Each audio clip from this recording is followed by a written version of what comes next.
People die on Mount Everest every year, but in 1996, a storm moved in earlier than expected, too many climbers were trapped high on the mountain, and a few critical decisions started to stack up. By the next morning, 8 people were dead, and Everest would never be seen the same way again. Also, viewer discretion is advised, as this story gets rather sad and frightening.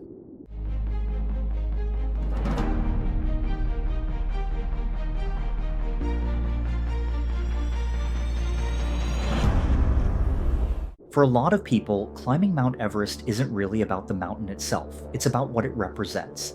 It's the highest point on Earth, the ultimate test for many people.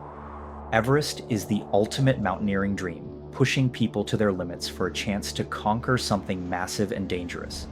It's easy to see how someone could convince themselves this was worth the risk. That same allure is what drew huge numbers of climbers to the mountain in 1996. When the storm hit, dozens of people were spread across Everest, but 2 teams were right in the middle of it. Adventure Consultants, led by Rob Hall, and Mountain Madness, led by Scott Fisher. Over May 10th and 11th, a sudden blizzard decided to show up and trapped climbers high on the mountain during their descent. 8 people died in just 2 days. By the end of the season, 12 climbers were dead. Then, shortly after midnight on May 10th, the summit push truly began. Hall's Adventure Consultants team left Camp 4 high on the South Col at around 7,900 meters. They weren't alone. Along with them were 6 paying clients, 3 guides, and several Sherpas from Fisher's team, and even another team sponsored by the government of Taiwan. By the time the climbers reached the balcony around 8,350 meters, they realized that the fixed ropes hadn't been set yet. Exactly why the ropes weren't in place was never fully explained, partly because both expedition leaders would later die. When the climbers reached the Hillary Step, even higher up at 8,760 meters, there was still no fixed line. Everyone had to stop and wait another hour while guides worked to get the ropes installed. On top of that, around 33 climbers were trying to summit the same day. Hall and Fisher had also instructed their teams to stay within about 150 meters of each other, which created a serious bottleneck at the single rope on the Hillary Step. Unfortunately, several climbers eventually turned back toward Camp 4, worried they would run out of supplemental oxygen if they kept waiting any longer.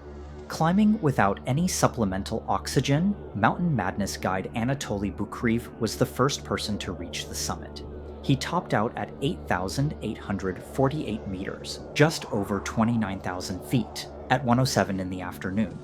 By this point, a lot of climbers were already running out of time.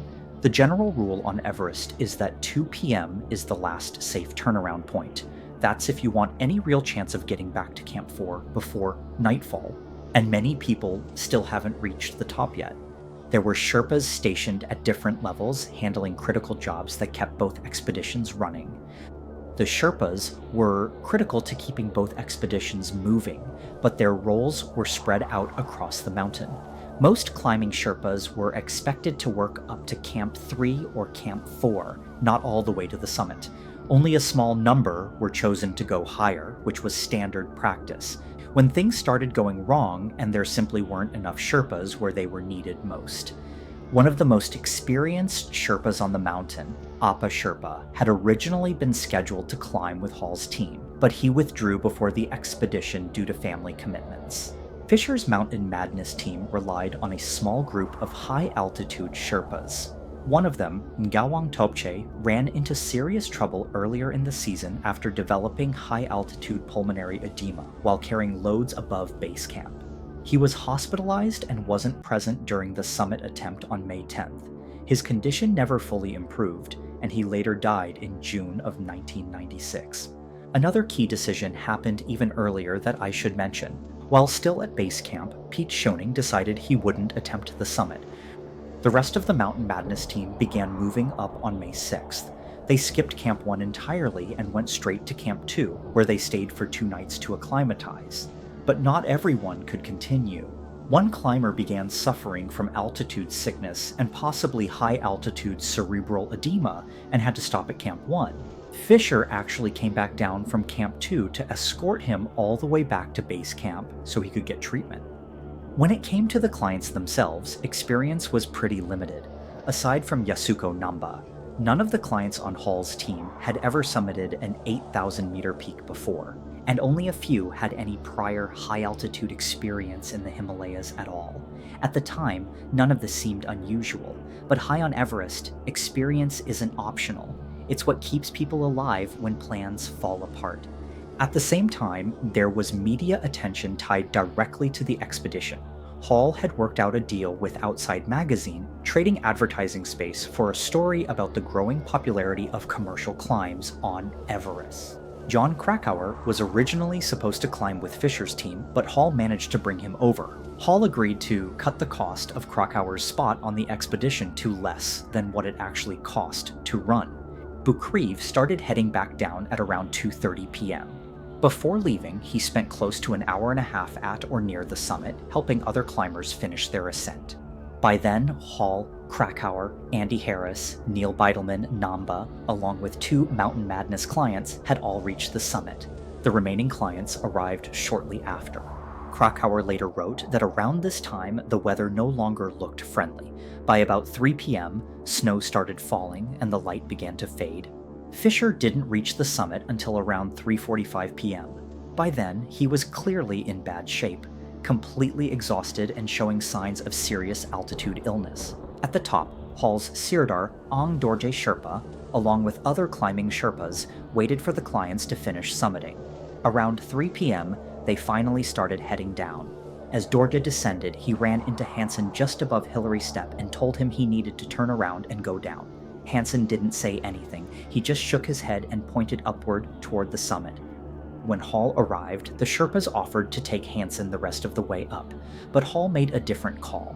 He sent the Sherpas down to help the other clients and told them to stash oxygen bottles along the route.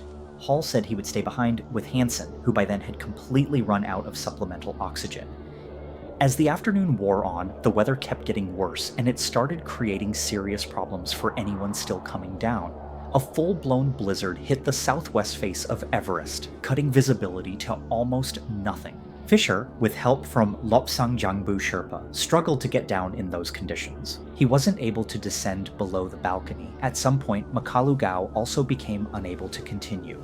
Other Sherpas eventually left Gao with Fisher and Lopsang, hoping the two could stabilize themselves. But Fisher's condition kept getting worse, and eventually he convinced Lopsang to descend without him, leaving Fisher and Gao behind in the storm. In addition to the climbers themselves, there were also people watching everything unfold from below. One of them was Mike Truman, who coordinated the rescue efforts from base camp. Meanwhile, several other climbers became completely lost on the South Col. A group from Fisher's team, along with 2 guides and several clients from Hall's expedition, wandered in the blizzard with no sense of direction. Eventually, they became too exhausted to keep moving and collapsed together in the snow, unknowingly stopping just about 20 meters from a massive drop-off on the Kangshung face. It wasn't until close to midnight that the blizzard eased just enough for them to finally see Camp 4, sitting roughly 200 meters away. Bukreev went back out into the storm and managed to locate the group. He was able to bring 3 climbers back to safety, but everyone still at Camp 4 was completely spent.